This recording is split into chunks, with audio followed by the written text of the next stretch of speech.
तो वो एक दानी था जिसका नाम दानचंद था।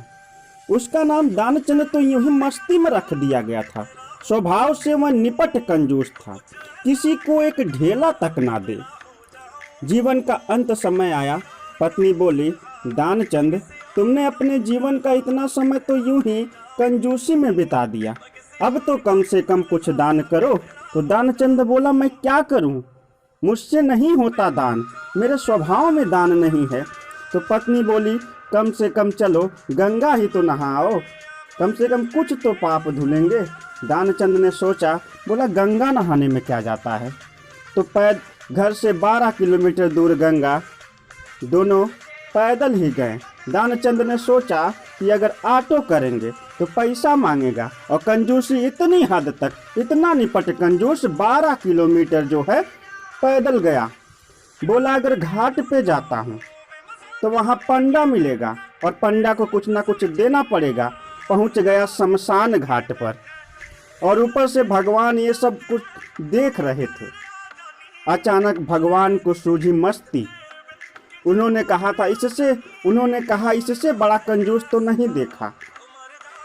दानचंद जैसे ही पानी में नहाने के लिए जो है डूबा और फिर बाहर आया, उतने में भगवान जो है एक पंडा का रूप धारण करके प्रकट हो गए।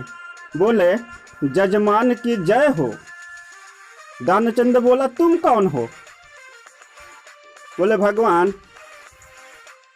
निरीह ब्राह्मण हूँ, साल भर में कभी ना कभी आता हूँ, और आप जैसा कोई ना कोई मिल जाता है जो साल साल भर का खाना दे के जाता है। तो दानचंद बोला, साल साल भर का हम तो नहीं दे सकते। बोला, तो महीने भर का दे दो। बोला, महीने क्या, हम एक दिन का नहीं दे सकते। बोले, जजमान, कुछ ना कुछ तो देना पड़ेगा। तो दानचंद ने सोचा कि पीछा छुड़ाने के लिए बोला कि एक ढेला ले लो, उस जमाने में चलता था। तो बोले, ढेला ही दे दो। तो कंजूसी इतनी हद तक, इतना निपट कंजूस। बोला, वो भी नहीं है, अभी उधार रख लो। भगवान बोले, ठीक है, उधार रहेगा। बेचारा किसी तरह से थका हारा 12 किलोमीटर आया था घाट पर चलकर, और फिर पैदल ही 12 किलोमीटर जो है पहुंचा घर पर, थका हारा सो गया। कुछ देर बाद दानचंद का दरवाजा खटखटाया। पत्नी ने दरवाजा खोला, वो देखा वही पंडा। पंडा बोला, जजमान की जय हो। तो पत्नी ने कहा, क्या है। तो बोला, आपके पति देव घर पर हैं।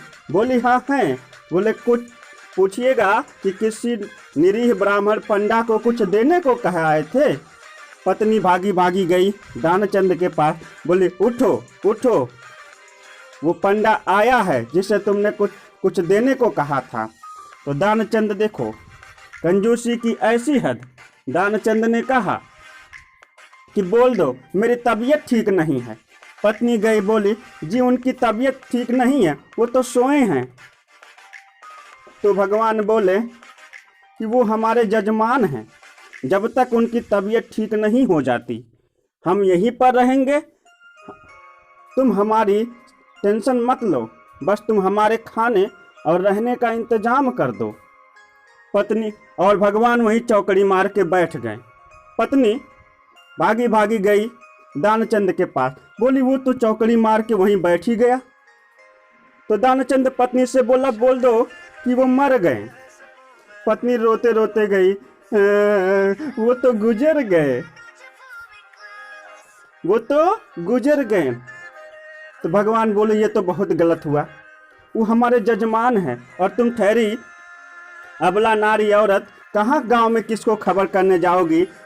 जाते हैं हम ही पूरे गांव में सबको खबर करके चले आते हैं। ये जब तक रोती तब तक भगवान गए सबको खबर कर आए। अरे दानचंद गुजर गया, दानचंद गुजर गया, दानचंद तो मर गया, दानचंद का इंतकाल हो गया। इतना बात जो है गांव वाले ने सुना, सारे गांव वाले इकट्ठा हो गए। अब सभी ने उठाकर दानचंद को जो है सभी ने उठाकर दानचंद को बांध लिया। इतना निपट कंजूस की ढेला देने के चक्कर में जो है कुछ बोला नहीं, सांस रोक के सोया था। पत्नी बोली ये मरे नहीं हैं। अरे मरे नहीं है। तो लोगों ने कहा ये तुम्हारा मोह बोल रहा है, तुम्हारा प्रेम बोल रहा है, ये तो मर चुके हैं। बोले नहीं ये मरे नहीं है, कहा ये तुम्हारा मोह है जो कि सबको होता है, तुमको भी हो रहा है। वो भी सांस रोक के बैठा था। जब अंतिम समय पर लोग जो है उसे ले जा करके चिता पे सुलाते हैं तो भगवान कहते हैं हंसकर, दुनिया हमसे हारी, दानचंद हम तुमसे हारे। लोगों से कहा, भगवान ने पंडा का रूप धारण किए ही थे, लोगों से कहा कि हम अपने जजमान के कान में कुछ कहना चाहते हैं। लोगों ने कहा महाराज अब तो कह दो, क्योंकि अब तो अंतिम समय है।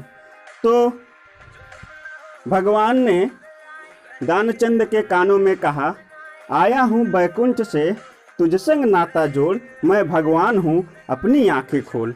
दानचंद ने आंख बंद की थी और सांस रोकी थी और सुना, कहा अरे वाह वाह वाह, भगवान आ गए, भगवान आ गए। जैसे ही आंख उसने खोला देखा सामने फिर वही पंडा, आंखें फिर बंद कर ली। बोला दानचंद सारी दुनिया हमसे हारती है, हम तुझसे हार। अरे भाई हम तुझसे कुछ लेने नहीं आए हैं, तुझे जो मांगना है मांग ले, आज हम दे कर जाएंगे। बोला भगवान हमको कुछ नहीं चाहिए, बस तुम वो ढेला छोड़ दो और यहाँ से चले जाओ। दोस्तों अगर ये कहानी आपको पसंद आई तो मेरे चैनल को ज़्यादा से ज़्यादा लाइक, सब्सक्राइब और शेयर करें, और जितना हो सके उतना ज़्यादा से ज़्यादा कमेंट्स भी करें, ताकि आगे मैं इससे प्रेरित होकर और भी कहानियाँ आपके साथ शेयर कर सकूं। इसी के साथ स्टडी विद सिविल क्लास की तरफ से मैं सागर कुमार राव आपसे विदा लेता हूं। नमस्कार, धन्यवाद, जय हिंद।